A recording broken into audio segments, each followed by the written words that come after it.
Elles sont nombreuses actuellement, les femmes, à faire carrière dans différents secteurs d'activité. Qu'est-ce qui explique cet état de fait? La réponse, c'est dans ce journal avec Amantia Traoré. Le rôle d'un griot est important dans la société malienne. Toutefois, il relève d'un constat que ces missions sont foulées aux pieds par de nombreux griots. Plus de précision en fin d'édition avec Kounandi Abamani. 19h30, bonsoir à toutes et à tous et bienvenue. Prolifération des moustiques, maladies diarrhéiques et infectieuses. Les risques liés à l'insalubrité sont grands. C'est pourquoi la mairie de la commune 2 multiplie les initiatives. Elle vient de lancer une opération d'assainissement qui touche plusieurs coins et recoins de la commune. Mahamadou Hama. Pour maintenir la santé publique, la mairie de la commune 2 du district de Bamako se bat pour donner une image attrayante à ces quartiers à travers l'assainissement. C'est dans ce but que l'instance municipale, en collaboration avec ses partenaires, lance un plan d'urgence pour l'assainissement. Entendez par là un mini-projet qui vise à créer une saine émulation entre les quartiers de la commune. En commune 2, on n'a pas de dépôt de transit, on a des soucis pour évacuer nos déchets solides. C'est pourquoi on a cherché des partenaires qui ont voulu nous accompagner dans cette activité. Et aujourd'hui, on est là pour ce lancement. Le quartier le plus propre sera primé. Notre ambition aujourd'hui est que la commune 2 redevienne comme il était jadis. Vous l'avez entendu ça et là, qu'après la pluie, c'était le beau temps. On rentrait dans les caniveaux pour prendre du thé, on mettait les nattes dans les caniveaux pour se coucher, échanger, bavarder, causer. Ça veut dire que la commune 2 était plus propre. À cette occasion, le gouverneur du district de Bamako exprime toute sa satisfaction pour l'initiative et dans la foulée, invite toutes les communes à s'investir pour lutter contre l'insalubrité. Je suis d'autant plus satisfait que je vois aujourd'hui la mobilisation des chefs de quartier autour des autorités communales, de la population, de la société civile et beaucoup de partenaires qui sont engagés à accompagner cette initiative qui vient à point nommé. Je salue et encourage et témoigne tout l'accompagnement des autorités du district de Bamako à ce projet. Un projet qui doit être imité par les autres communes. Nous, au niveau de la coordination, après avoir salué l'initiative du maire, à notre tour, c'est de sensibiliser la population à travers les forces de justice, notamment les jeunes, les femmes, à adhérer à la cause.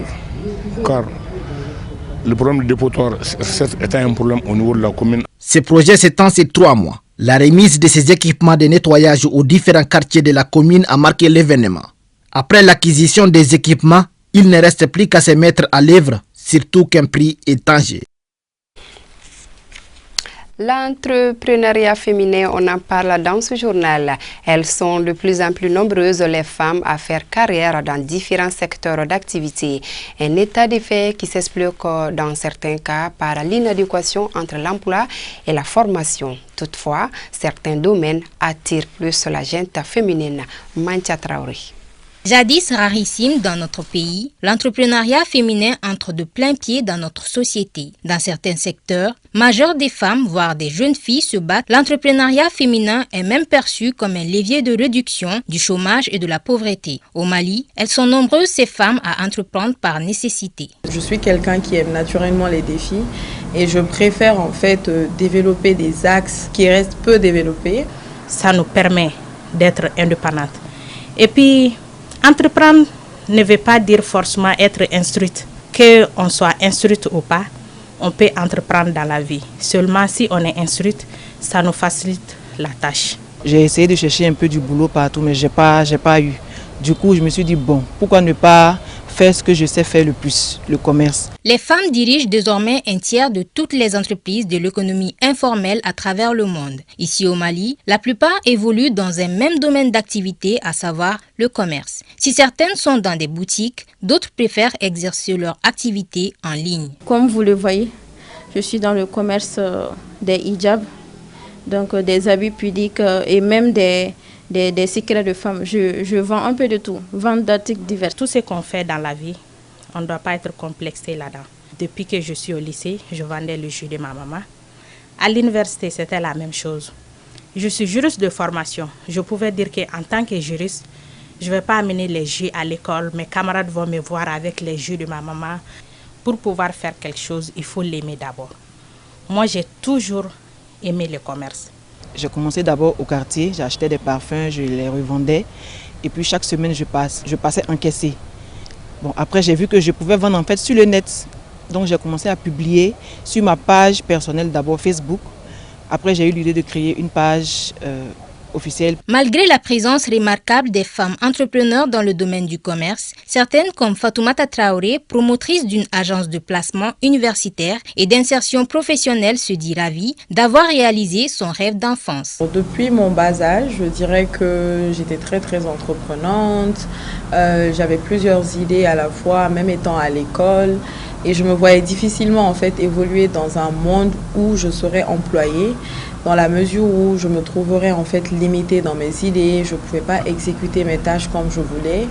Et c'est pourquoi j'ai préféré en fait entreprendre. J'ai choisi le placement universitaire parce que déjà je voyais pas mal de difficultés que rencontrent les parents d'élèves qui voulaient orienter leurs enfants à l'étranger. Les barrières socio-culturelles, les mentalités rétrogrades et le harcèlement physique jouent très souvent contre les femmes entrepreneurs. Ces phénomènes constituent pour beaucoup des freins au rayonnement de leurs activités entrepreneuriales. Le commerce, il y a beaucoup de difficultés là-dedans. Même le crédit, ça nous fatigue énormément quand tu es commerçante seulement et que tu te débrouilles même un peu à expliquer tes produits au lieu que beaucoup essayent de t'aider ou bien de voir que cette dame-là, elle a une vie de famille ailleurs qui n'est pas l'activité qu'elle mène. On essaye de t'amener sur d'autres plans. Souvent, tu perds des marchandises. Souvent, il y a des colis, ça n'arrive pas à destination. Souvent, il y a des colis, même si ça arrive à destination, ce n'est pas en bon état. On a pas mal de parents qui nous disent tu es trop ambitieuse, est-ce que tu vas te marier? Donc il y a tous ces problèmes qui doivent être pris en compte. Et la majeure partie des hommes aussi, je dirais que malgré que certains soient ouverts d'esprit, ça fait un peu peur de voir une femme qui est très ambitieuse. À travers une approche descriptive, les résultats montrent que la femme entrepreneur dans le district de Bamako travaille dans des petites entreprises et fait du commerce général. En dépit de l'abandon de leur carrière initiale, elles sont prêtes à lancer leurs activités pour se prendre en charge et être indépendantes. La sorcellerie est un ensemble de sciences occultes qui consiste à pratiquer généralement une action maléfique sur un individu, selon des fins connaisseurs du domaine. Il en existe deux types, la sorcellerie et la sorcellerie rouge. Le professeur Babou Nyanga se prononce sur la question. C'est dans ce reportage signé Lala Djaratouri. La sorcellerie peut être définie comme l'art de pratiquer le mauvais sort ou le contraire. Une pratique dont l'origine est aussi ancienne que la présence de l'homme sur Terre. Le mauvais œil et la mauvaise bouche constituent les armes fondamentales dont se sert le sorcier pour nuire. La sorcellerie relève de la magie qui, elle, se définit comme une croyance selon laquelle il existerait des forces surnaturelles qui peuvent agir sur le monde matériel. La sorcellerie se subdivise en deux branches, à savoir la sorcellerie blanche et la sorcellerie rouge, et est organisée sous forme de sectes. Oui, la sorcellerie existe, c'est vrai. Si la sorcellerie n'existait pas, il n'allait jamais avoir de nom. Parce que si on a écrit dans les dictionnaires les sorciers ou les mangeurs d'âmes, c'est que ça existe. Depuis le commencement des temps, nous avons beaucoup de formes de sorcellerie. Le corté, le dabali, le donkono, le sirikun. Je vais vous apprendre qu'il existe 1638 sortes de cortés sur Terre. Et sur les 1638 sortes de cortés, nous avons 3 cortés qui sont très dangereux. Le premier corté appelé Sanou corté, le corté qu'on confectionne à travers l'or. Le deuxième corté appelé Soulaladjigi corté, le corté qu'on a vu, le secret avec l'animal appelé le chien. Et nous avons le corté appelé Nyokiseni. Nyokiseni, c'est le corté qui a été confectionné à travers la connaissance du serpent appelé Ntomisa. Le sorcier blanc est une personne qui a un 6e sens très développé et qui peut prédire certains événements à venir. Quant aux sorciers rouges, ils lancent des sorts maléfiques préparés avec des produits de provenance très insolites, voire douteuses. Vous savez, la sorcellerie, nous avons beaucoup de sortes de sorcellerie. Les sorciers blancs, c'est ce que vous appelez en bambara généralement Niagon. Ils peuvent voir, ils peuvent même tout de suite, un enfant dans cette famille peut se lever le matin pour dire qu'il y aura un décès ici, dans le quartier. Et en réalité, ça va se passer. Donc ces personnes sont appelées les sorciers blancs, Niagon. Mais par contre, il y a ce qu'on appelle les sorciers rouges. Les sorciers rouges, c'est des personnes qui vivent en association secrète. Des personnes qui vivent en association. Une forme d'association de malfaiteurs. Des personnes qui pratiquent ce qu'on appelle les aiguilles magiques. Des personnes qui vont chercher les salives du cadavre, qui vont essayer de travailler sur ça pour faire du mal à son prochain. Dans le souci de démystifier certaines pratiques liées à la magie, l'association des détenteurs du savoir occulte africain, avec à sa tête le professeur Mamadou Babounyang, chef suprême de la magie en Afrique, mettra à la disposition du grand public une série de 120 courts-métrages afin d'aider les gens à se protéger des mauvais sorts. La tradition orale a toujours caractérisé la société traditionnelle malienne. Elle s'appuie dans certains cas sur le proverbe. Il s'agit d'un court énoncé exprimant un conseil ou une vérité de bon sens devenue par la suite une expression populaire. À quoi sert donc un proverbe? Élément de réponse dans ce reportage signé Bakari Kabadjakiti. Le proverbe est le cheval de la parole. Quand la parole se perd, c'est grâce au proverbe qu'on la retrouve, disait l'écrivain ivoirien Amadou Kourouma. Cette forme de connaissance léguée par nos aïeux contribue à la diffusion des idées ou des contenus culturels. Dans la tradition africaine, ce genre d'expression que constitue le proverbe accompagne toujours la parole. Pour ce fin connaisseur des valeurs traditionnelles, l'utilisation de ce court énoncé doit être judicieuse. Un proverbe, ça se fait, ça se dit, selon des circonstances bien appropriées. Le proverbe doit être approprié au thème discuté. Un proverbe, c'est quoi? C'est un système éducatif, instructif, plein de morale. Le proverbe est fait pour éduquer nous les hommes, pour nous donner une ligne de conduite honorable. Cette formule langagière joue un rôle primordial dans la société. Un proverbe d'abord, c'est sur un plan instructif. Ça instruit, ça éduque et puis ça donne beaucoup de courage à l'homme. Ces proverbes-là sont vraiment chargés de sens. Ça permet non seulement à l'auditeur vraiment d'être plus éloquent, mais ça permet aux récepteurs également de percevoir vraiment le sens de toute la communication et aussi retenir aussi des leçons de morale. Parce que les proverbes aussi, ce sont vraiment des morales. Ce n'est pas seulement pour embellir la communication, mais c'est aussi pour essayer vraiment de donner une information, mais aussi de donner vraiment des leçons de morale aux gens. Donc ça, c'est vraiment pour dire que les proverbes sont vraiment importants dans la communication de tous les jours. Les proverbes utilisés lors d'un échange ou au cours d'un débat ont un sens. Ce ne sont pas les exemples qui manquent. La couleur arc-en-ciel embellit toujours l'individu. Ça veut dire tout simplement que si la personne arrive à faire des discours interchangeables, ça permet à tous les auditeurs de pouvoir prendre leur part dans les discours.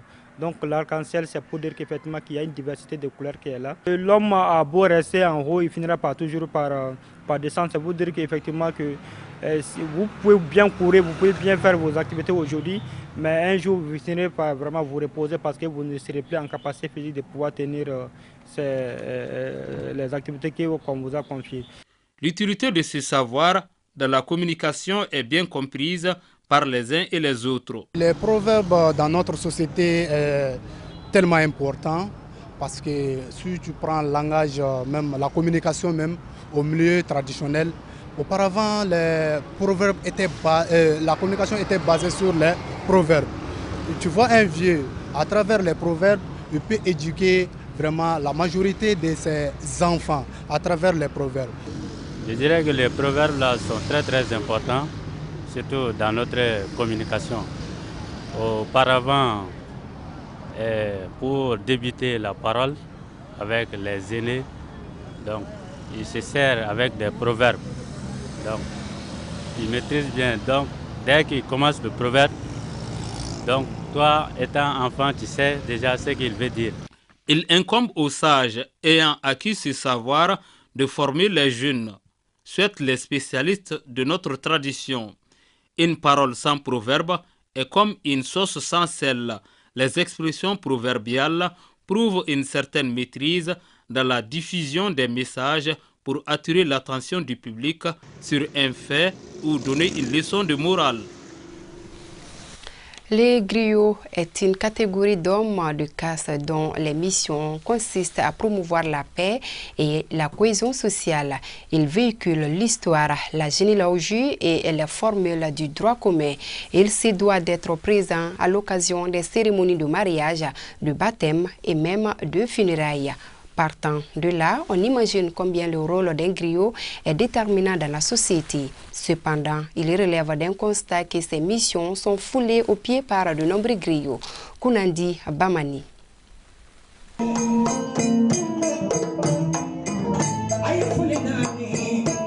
Les griots d'avant étaient très attachés à son honneur, ou Dambé. Ils étaient exemplaires et ne glorifiaient que les Djatigi qui les méritaient, sans rien attendre de leur part. Actuellement, certains griots ont oublié l'essence du vrai griotisme à cause de la cupidité.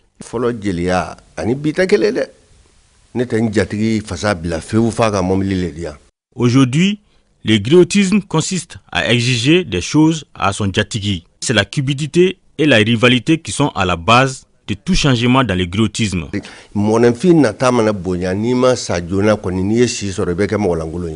Dans le griotisme d'avant, il y avait le respect, le partage, l'enseignement et l'attente.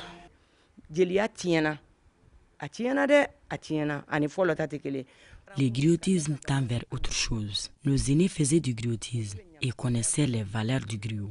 Notre génération a suivi leurs traces. On a évolué ensemble, dans l'amour, la paix et dans le respect total. Il y avait une rivalité positive entre nous. Mais aujourd'hui, nous ne sommes pas écoutés par la nouvelle génération. Chacun se prend la tête. Ils savent chanter et ils ont eu la chance avec les nouvelles technologies. Mais la plupart ne font pas du griotisme, car le griotisme, c'est du Dambé. Hélas, le griotisme n'est plus comme avant, et ça malgré nos efforts.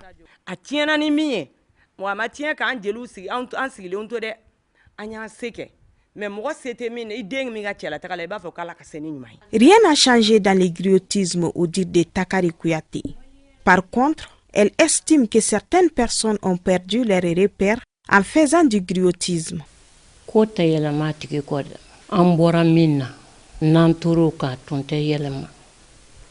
Si on avait continué à suivre notre repère, rien n'allait changer. Les choses ont changé à cause de la cupidité. Les anciens griots n'étaient pas cupides. Tous les Djatigi étaient pareils pour le griot. Il réparait les relations, soutenait les Djatigi dans la discrétion. Le griot est différent de l'artiste et de l'homme de caste. Il est le réparateur de la société. Il est humble et exemplaire. Aujourd'hui, rien n'a changé dans le griotisme. Mais c'est certains griots qui ont oublié d'où ils viennent.